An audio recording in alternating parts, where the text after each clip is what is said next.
Chào mừng các bạn đến với thế giới đầy bụi bẩn của Tori ngày hôm nay nhé. Hãy nhìn xem ngọn núi quần áo đang cao dần lên như muốn chạm tới tận mây xanh vậy đó. Anh chàng Tori của chúng ta đang đứng thẫn thờ nhìn đống đồ sộ này đây.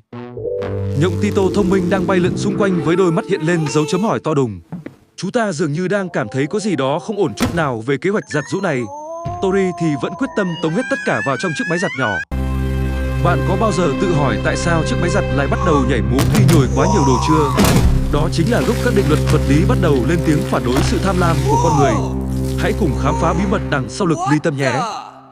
Lực ly tâm nghe có vẻ to tát nhưng thực ra nó rất đơn giản và cực kỳ gần gũi quanh ta. Hãy tưởng tượng khi bạn đang xoay một chiếc xô đầy nước thật nhanh theo vòng tròn. Nước sẽ không rơi ra ngoài mà bị ép chặt vào đáy xô, đúng không nào? Trong máy giặt cũng vậy, khi lồng quay đạt tốc độ cực cao thì lực ly tâm sẽ xuất hiện. Nước này đẩy quần áo và nước bắn mạnh ra phía thành lồng giặt. Nhờ đó mà nước có thể thoát qua các lỗ nhỏ li ti để làm khô quần áo của chúng ta. Nhưng vấn đề nảy sinh khi Tori cố gắng nhét quá nhiều quần áo vào cùng một lúc như thế này. Khi máy quá đầy, các món đồ không còn không gian để di chuyển và tự sắp xếp lại. Điều này làm cho khối lượng bên trong lồng giặt bị phân bố không đồng đều.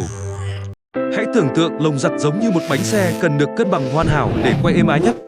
Khi quần áo bị dồn về một phía, trọng tâm của lồng giặt sẽ bị lệch đi xa. Bạn cứ thử cầm một vật nặng và xoay tròn xem tay bạn sẽ rung lắc thế nào. Lúc này lực ly tâm không còn là người bạn giúp vắt khô quần áo nữa đâu nhé.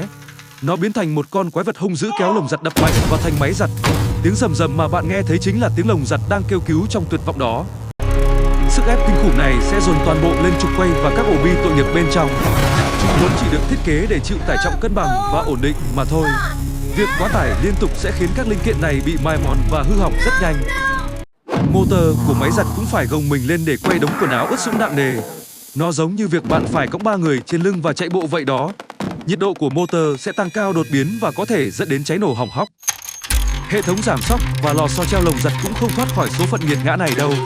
Chúng phải làm việc hết công suất để kìm hãm sự rung lắc điên cuồng của chiếc máy. Sau một thời gian chúng sẽ bị giãn ra và mất đi khả năng đàn hồi vốn có. Không chỉ hại máy đâu mà quần áo của bạn cũng chẳng sạch sẽ gì hơn khi bị quá tải. Khi bị ép quá chặt nước và xà phòng không thể len lỏi vào từng kẽ vải được. Kết quả là những vết bẩn cứng đầu vẫn còn nguyên sau cả một chu trình giặt dài. Bạn có bao giờ thấy những vệt trắng của xà phòng còn sót lại trên quần áo tối màu chưa? Đó là hệ quả của việc không có đủ không gian để nước xả trôi hết hóa chất đi đấy. Những vệt xà phòng này có thể gây ngứa ngáy và dị ứng cho làn da của bạn. Bên cạnh đó, quần áo khi bị nhồi nhét quá mức sẽ dễ bị xoắn vào nhau như những con chăn. Lực kéo căng trong quá trình quay sẽ làm giãn sợi vải hoặc thậm chí làm rách những bộ đồ mỏng manh. Chiếc váy yêu thích của bạn có thể bị biến dạng hoàn toàn đấy nhé. Nhiều người nghĩ rằng giặt một lần cho xong sẽ giúp tiết kiệm nước và điện năng tiêu thụ. Nhưng thực tế thì hoàn toàn ngược lại, vì máy phải hoạt động lâu hơn và vất vả hơn nhiều. Bạn có thể phải giặt lại lần thứ 2 vì đồ không sạch đấy thôi. Vậy làm thế nào để giặt đồ đúng cách mà vẫn bảo vệ được chiếc máy giặt yêu quý của bạn? Quy tắc vàng ở đây chính là chỉ nên lấp đầy khoảng 80% dung tích lồng giặt thôi nhé. Hãy để lại một khoảng trống nhỏ phía trên đỉnh lồng giặt. Một mẹo nhỏ là bạn hãy đưa bàn tay của mình vào phía trên đống quần áo trong máy. Nếu tay bạn có thể di chuyển dễ dàng mà không bị vướng thì đó là lượng đồ vừa đủ. Đừng cố nhét thêm dù chỉ là một chiếc tất nhỏ bé nhất bạn nhé. Việc phân loại quần áo cũng cực kỳ quan trọng để duy trì sự cân bằng của lực ly tâm. Đừng giặt chung một chiếc chăn bông nặng nề với vài chiếc áo thun mỏng manh của bạn. Sự chênh lệch khối lượng quá lớn sẽ khiến lồng giặt bị lệch tâm khi quay. Sử dụng quá nhiều xà phòng cũng không tốt đâu vì nó tạo ra quá nhiều bọt thừa thãi. Bọt xà phòng có thể tràn ra ngoài hoặc làm hỏng các cảm biến điện tử bên trong máy. Hãy đọc kỹ hướng dẫn và sử dụng lượng xà phòng vừa đủ thôi nhé. Đừng quên vệ sinh máy giặt định kỳ để loại bỏ bụi bẩn và xơ vải bám lại. Một chiếc máy sạch sẽ hoạt động trơn tru và bền bỉ hơn rất nhiều so với máy bẩn. Nhộng Tito luôn nhắc nhở Tori phải chăm sóc máy giặt như người bạn thân.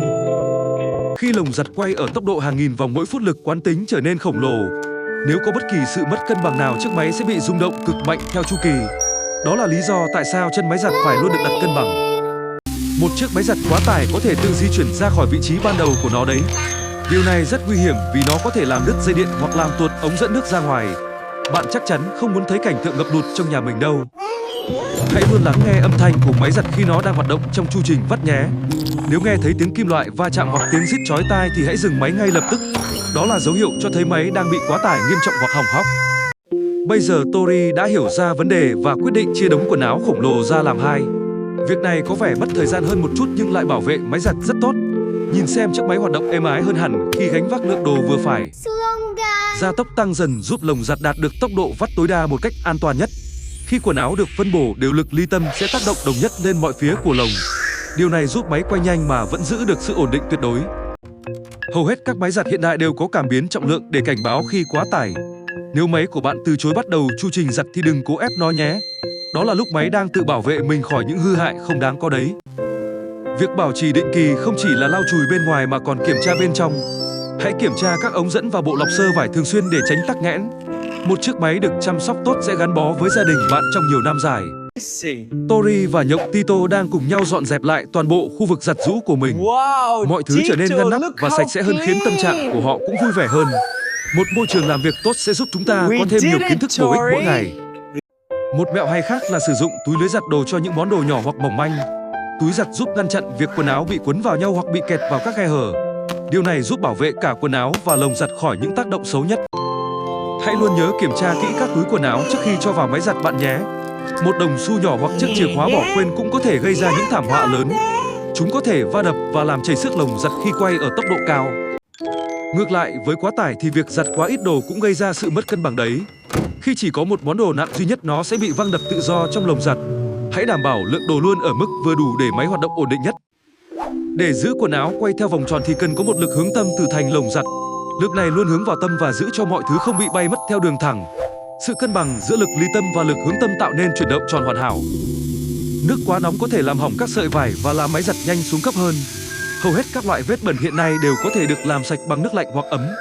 Hãy chọn chế độ giặt phù hợp để vừa sạch đồ vừa bảo vệ được môi trường nhé. Sau khi giặt xong, hãy để cửa máy giặt mở một chút để bên trong được khô ráo hoàn toàn. Việc đóng kín cửa ngay lập tức sẽ tạo môi trường ẩm ướt cho vi khuẩn và nấm mốc phát triển. Một chiếc máy giặt thơm tho sẽ giúp quần áo luôn sạch sẽ nhất. Tori đang ngắm nhìn đống quần áo sạch sẽ thơm tho vừa được lấy ra khỏi máy giặt. Nhờ áp dụng đúng các quy tắc vật lý mà mọi thứ đều hoàn hảo và không có hư hại. Nhộng Tito cũng cảm thấy rất tự hào về người bạn đồng hành của mình ngày hôm nay. Lực ly tâm càng mạnh thì quần áo càng được vắt khô hơn nhưng cũng gây áp lực lớn hơn. Bạn nên chọn tốc độ vắt phù hợp với từng loại vải để bảo vệ chúng tốt nhất. Không phải lúc nào tốc độ tối đa cũng là sự lựa chọn thông minh nhất đâu bạn nhé. Khi máy quá tải, quần áo bị nén chặt đến mức nước bị kẹt lại ở giữa các lớp vải. Dù máy có vắt mạnh thế nào thì đồ da vẫn còn ướt sũng và nặng nề đấy. Lực ly tâm lúc này đơn giản là không có đường để đẩy nước thoát ra ngoài đâu. Việc thay thế trục quay hoặc motor bị cháy có thể tốn kém gần bằng mua một chiếc máy mới. Hãy là một người tiêu dùng thông thái và bảo vệ tài sản của mình ngay từ những việc nhỏ. Một chút cẩn thận hôm nay sẽ giúp bạn tiết kiệm được rất nhiều tiền bạc. Bây giờ Tori đã trở thành một chuyên gia về máy giặt và lực ly tâm rồi đấy nhé. Anh chàng luôn chia sẻ những mẹo hay này cho bạn bè và người thân để cùng nhau bảo vệ máy. Kiến thức là để sẻ chia và giúp cuộc sống của chúng ta trở nên dễ dàng hơn. Khi mọi thứ được thực hiện đúng cách, lồng giặt sẽ quay tít như một cơn lốc xoáy nhỏ và cực kỳ ổn định. Bạn có thể đặt một ly nước lên trên máy mà không làm tràn một giọt nào đâu. Đó chính là đỉnh cao của sự cân bằng trong vật lý học đấy. Cuối cùng Tori đã học được cách yêu thương chiếc máy giặt trung thành của mình rồi đấy. Anh chàng cẩn thận xếp từng món đồ vào lồng giặt một cách khoa học nhất. Nhìn kìa, chiếc máy giặt hoạt động thật êm ái và không còn tiếng kêu rên rỉ đau đớn nữa. Sự êm ái này chính là thành quả của việc thấu hiểu các định luật tự nhiên đơn giản nhất xung quanh ta. Khi chúng ta tôn trọng máy móc sẽ phục vụ chúng ta tốt nhất và lâu dài nhất. Hãy luôn là người làm chủ thông thái trong chính ngôi nhà của mình. Nhộng Tito đang biểu diễn một điệu nhảy ăn mừng chiến thắng giữa không trung với những tia sáng lấp lánh. Chú ta rất vui vì Tori đã không còn làm khổ chiếc máy giặt tội nghiệp nữa rồi. Một bài học quý giá đã được rút ra và áp dụng thành công rực rỡ. Đừng quá tải, hãy phân loại đồ và để máy có không gian thở nhé. Lực ly tâm sẽ làm nốt phần việc còn lại để mang đến cho bạn những bộ quần áo sạch sẽ nhất. Chúc các bạn luôn có những giờ phút giặt giũ thật vui vẻ. Cảm ơn các bạn đã theo dõi hành trình khám phá lực ly tâm cùng Tori và Nhộng Tito. Hy vọng rằng sau video này các bạn sẽ đối xử tốt hơn với chiếc máy giặt ở nhà. Đừng quên nhấn theo dõi để cùng chúng mình khám phá thêm nhiều điều thú vị nhé.